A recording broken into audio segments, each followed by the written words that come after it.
اللهم صل على سيدنا ومولانا محمد وعلى آل سيدنا ومولانا محمد وبارک وسلم علیہ۔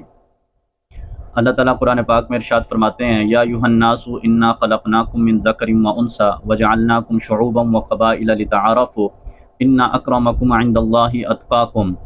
اس میں اللہ تعالیٰ نے انسانوں کی ایک بڑی جو گمراہی ہے اس کی اصلاح فرمائی ہے۔ وہ یہ ہے کہ دنیا کے اندر انسان اپنی ذات، نسل کے اعتبار سے، رنگ کے اعتبار سے، قوم کے اعتبار سے، وطن کے اعتبار سے ہمیشہ ایک دوسرے پر فخر کرتے رہے، اور یہ صدیوں سے یہ سلسلہ چلتا رہا۔ اس کی وجہ سے تعصب اور نفرت آپس میں رہی، اور اس کی وجہ سے عالمگیر فسادات پیدا ہوئے، اور مختلف لوگوں نے پھر اپنے قوانین بنائے اور اپنے اصول اور ضابطے بنائے، قومیت کی بنیاد پر، رنگ اور نسل کی بنیاد پر، اور اس کی وجہ سے پھر بڑے بڑے اپنے مذاہب بنانے شروع کیے اور قوانین بنائے۔ تو یہ جو بڑی فساد کی ایک جڑ تھی، رنگ، نسل، ذات اور قبائل، قوم پرستی اور جتنی بھی چیزیں تھیں، اس کی اللہ رب العزت نے اصلاح فرمائی، اور اللہ تعالیٰ نے ارشاد فرمایا کہ یا ایھا الناس انا خلقناکم من ذکر وانثی۔ سب سے پہلی بات یہ ہے کہ اللہ نے تمام انسانوں کو ایک مرد اور ایک عورت سے پیدا فرمایا ہے۔ اب ان میں کوئی کسی قسم کا فرق نہیں ہے کہ سب ایک ہی مرد عورت کی اولاد ہیں، اور پیدائش کے اعتبار سے سب ایک ہی نطفے سے پیدا کیے گئے ہیں۔ ایسا نہیں ہے کہ کسی کا نطفہ پاک ہے اور کسی کا پلیت ہے، کسی کا اعلیٰ ہے اور کسی کا کم ہے، کہ سب کی بنیاد ایک ہے، اور وہ ہے حضرت آدم اور حضرت حوا علیہم السلام۔ اس کے بعد اللہ تعالیٰ نے ارشاد فرمایا وَجَعَلْنَاكُمْ شُعُوبًا وَقَبَائِلَ لِتَعَارَفُوا، کہ یہ جو قبیلے اور قوم اور ذات اور نسل اور اس اعتبار سے جو تمہاری تفریق ہے، یہ ایک فطرتی عمل ہے، اور اس کی وجہ یہ ہے کہ جب آدم علیہ السلام سے بنی آدم کی آگے نسل چلنا شروع ہوئی، تو اب چونکہ یہ لوگ بڑھتے جا رہے تھے، انسانی آبادی بڑھتی جا رہی تھی، انسانی نسل پھیلتی جا رہی تھی، تو اب ان کے لیے تعارف کی ضرورت تھی کہ وہ ایک دوسرے کو پہچان سکیں۔ تو پھر ان کے اندر ان کے بڑوں کی وجہ سے، ان کے آباء و اجداد کے ناموں سے، ان کی قوموں کے اور ان کی ذات کے اور ان کے قبائل کی تقسیم ہوئی، اور پھر جیسے جیسے وہ انسانی آبادی پھیلتی گئی تو دنیا کے مختلف کونوں میں زمین پر وہ جب آباد ہونے لگے، تو وہاں کی جو آب و ہوا کی وجہ سے ان کے رنگ کی تبدیلیاں ہوئیں، اور ان کی جو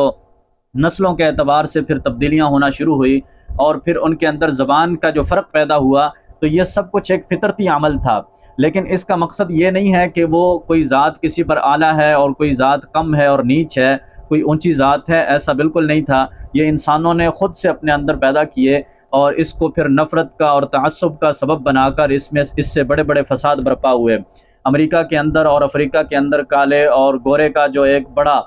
فساد رہا، تاریخ اس بات کی گواہ ہے۔ اور اسی طرح قوموں کے اندر جیسے بنی اسرائیل کو غلام اور حقیر سمجھا جاتا تھا موسیٰ علیہ السلام کے زمانے میں، اور جو فرعون کی قوم تھی، جو قبطی تھے، وہ اپنے آپ کو اعلیٰ سمجھتے تھے، بڑی نسل سمجھتے تھے۔ جیسے ہندوؤں میں برہمن جو ہیں وہ اپنے آپ کو اونچی ذات سمجھتے ہیں، اور اپنے علاوہ باقیوں کو سب کو نیچ اور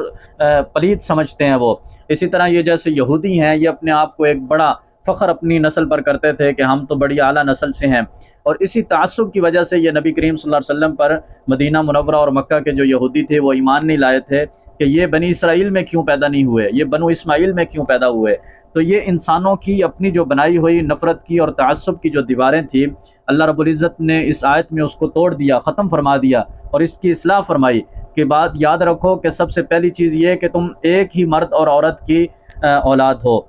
اور اس کے بعد اللہ تعالیٰ نے یہ ارشاد فرمایا کہ یہ قبائل جو ہیں یہ ایک فطرتی عمل ہے جو صرف تمہاری پہچان کے لیے ہے۔ اور تیسری بات اللہ تعالیٰ نے ارشاد فرمائی کہ انا اکرمکم عند اللہ اتقاکم، اللہ کے نزدیک عزت والا وہ ہے جو سب سے زیادہ تقوی والا ہے، جو اللہ کی فرما برداری کرنے والا ہے اور گناہوں سے بچنے والا ہے۔ اور جو فاسق اور فاجر ہے، شقی ہے، بدبخت ہے، تو اللہ تعالیٰ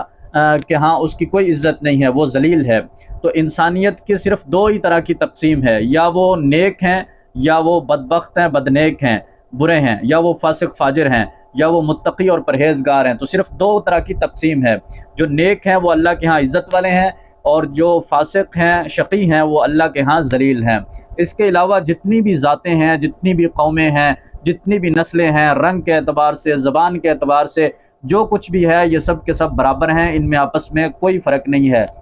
اگر کسی انسان میں کوئی فرق ہے تو وہ صرف تقوی کی بنیاد پر ہے۔